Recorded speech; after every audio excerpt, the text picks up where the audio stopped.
राति साँगुरो भयो आयो तँ घरमा गएर बस्नु पऱ्यो सुत्न पऱ्यो भनेर सर बेलुका सुत्न गयो सुत्नै सकेन डराउनु दियो सुत्नै सकेन डराउनु दियो सुत्नै दिएन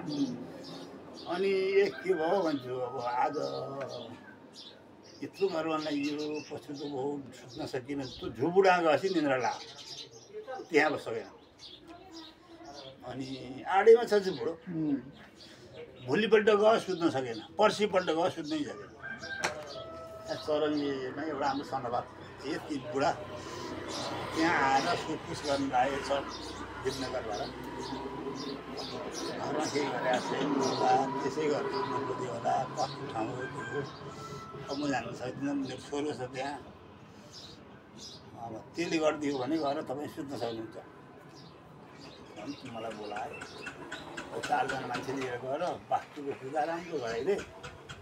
यिनीहरू सुत्न सकेन भने पहिल्यै गरिदिए वास्तु नसिब दिँदै सुत्नु पनि पर्यो पहिल्यै वास्तु गराइदिए सुत्न सकेन तँलाई लिन आउँछन् छोड्न आउँछन् मैले बाहिरबाट मान्छे लिन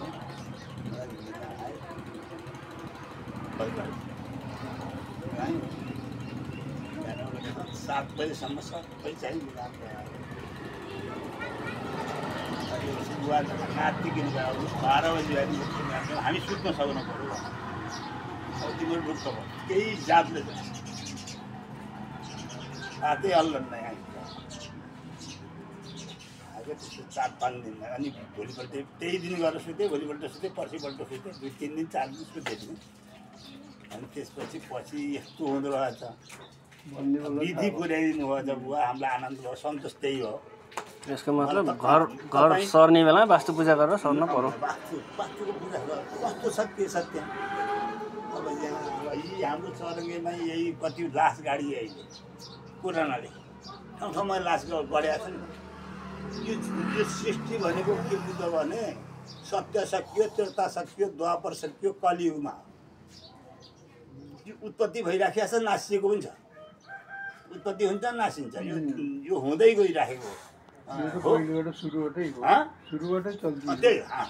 त्यस्तै हुँदै आइराखेको छ यहाँ कति लास भयो कति के भयो जति आउँछन् त उति नजाने पृथ्वीमा अटाउँछ यो सत्य सकियो त्रेता सकियो द्वापर सकियो कलि युगमा आयो चल्दैछ कलियुगमा अब यो अब मान्छे यस्तै हो कर्म गर्नु